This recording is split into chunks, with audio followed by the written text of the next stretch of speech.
I do have the tachometer gear, so real quick, again, just some quick assembly lube, quick lather up, then the gear.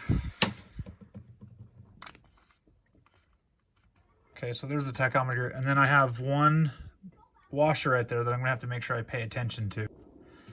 I can make it stick just a little bit if I put some assembly lube on here. I think that'll actually help out quite a bit.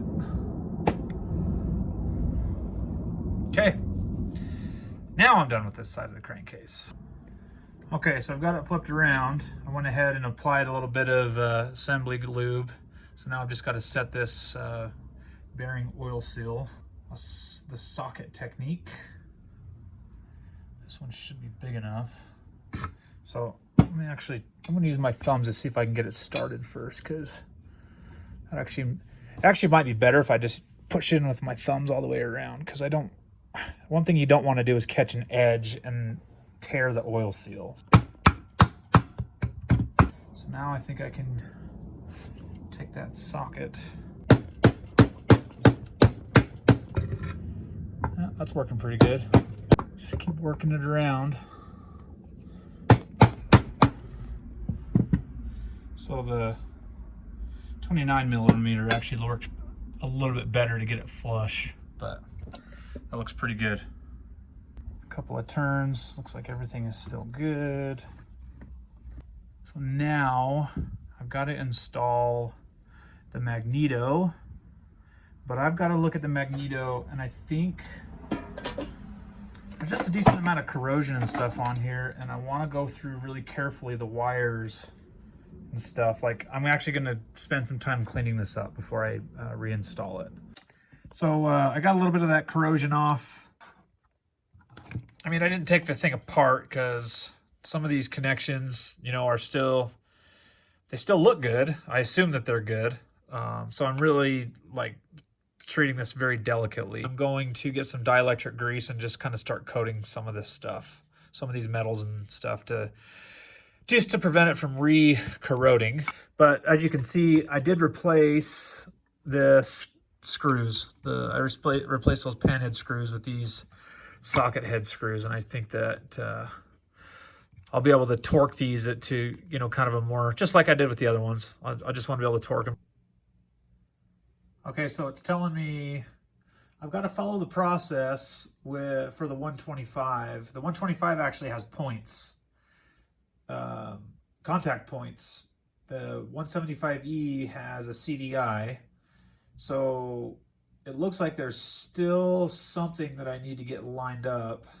This little guy, I'll bet you this one's the pickup coil. So the pickup coil actually does need to be positioned correctly, because this is ultimately going to be what sends the signal to your CDI that tells the coil when to spark. It says follow steps 1 through 4 on the DT125E and 125MX ignition timing procedure. So let's go look and see what steps 1 through 4 is on that.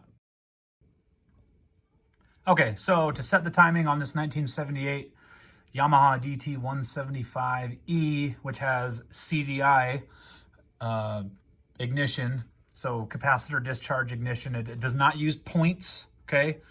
It's going to use a pickup coil, which I'm not 100% certain. These two are coils that generate AC power, so I assume that this one's the pickup coil, this little guy. That would make the most sense. So the way we're going to put this together is I have the engine out. You can see that I actually don't even have the head on right now. So I've got the engine out, and what I'm going to do is we're going to install the stator, and I'm going to line up the base marks. So if you can kind of see, I'm going to tighten, let's see, I got to get the right angle. So see the mark on the crankcase and then the mark on the base plate. So we're going to line those up, and that's going to be our starting position. We're going to see if, once I get the head back together and use a dial gauge to get the piston to top dead center, and using the retard setting that's in the service manual here, we're going to see if all of the base marks line up, or if things have shifted around and I've got to make a new base mark, and we might have to, you know, tweak might have to advance or retard the timing a little bit more to get the thing back in time. So I can't do this until I get the head on, and I can't get the head on until I get things painted up and all dolled up. So I want to at least capture this piece of it where I'm going to torque down these set screws to my 100 inch-pounds, and then I'm going to install the flywheel, and from there I'm going to hit the pause button. I'm going to go work a couple of things. So I'm going to go work my dial gauge adapter that I've started to build. I'm going to keep it in a separate video how I built that dial gauge adapter. I'm going to move up to the head, and I'm going to start, installing the cylinder housing and then the head and piston and all that stuff.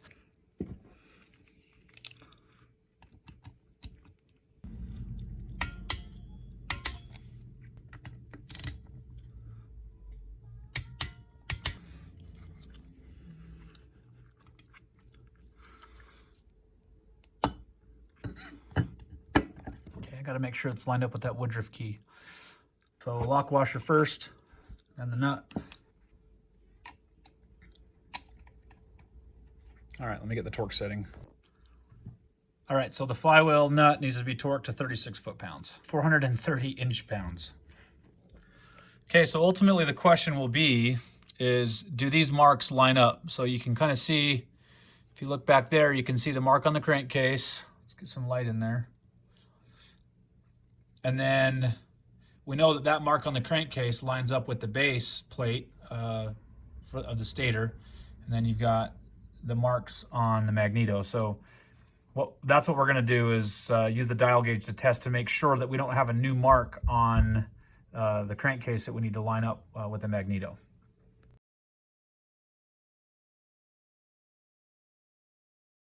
Just getting it ready for paint. So I've just taped it off really good. This is the bottom of this is the head cover. Let's go ahead and get the shifter oil seal installed. I think I can do this.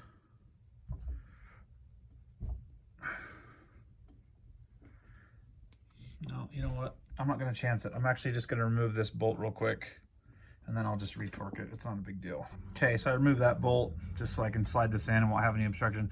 By the way, this is interesting because this is just like an extra threaded hole that doesn't do anything. If you look right here at this diagram, it's detailed on the drawing, but it doesn't say that a bolt goes in there. So I don't know. Maybe this is like they put this same engine on a three-wheeler, or like this crankcase on a three-wheeler or four-wheeler or something. But in any case, this hole will go unused. So let's add just a little bit of assembly lube. And then I'm going to use like a 15 mil socket to drive this on, or drive this in there.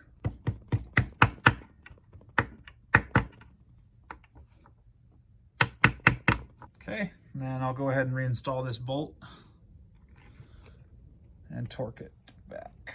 Then we're going to go back to 100 inch-pounds. Now, moving on to the sprocket. So first there's going to be a collar that's going to go on. So a little bit of assembly lube here. Okay, so collar goes on. We'll just rotate that around a little bit. We're going to take a little bit more assembly lube and put it on the outside. I'm going to put a little bit of assembly lube on the outside of this bearing, this bearing oil seal. And then I am going to use the 27 millimeter socket. So if I get that around the collar, actually that mostly went in pretty good just with my thumbs, but grab a 27 mil socket, and then we'll just smack it a little bit and just get it nice and flush.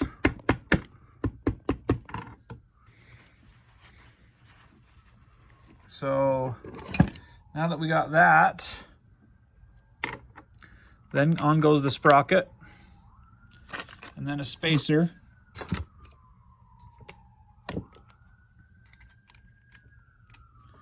And then the nut. And then again, this is a 27 millimeter nut, and it needs to be torqued to 44 foot-pounds. 44 foot-pounds, which I think I calculated as 528 inch-pounds. And that's what I've got this set at. I'm gonna put this in gear. All right, let's put this in gear, and then we'll do it.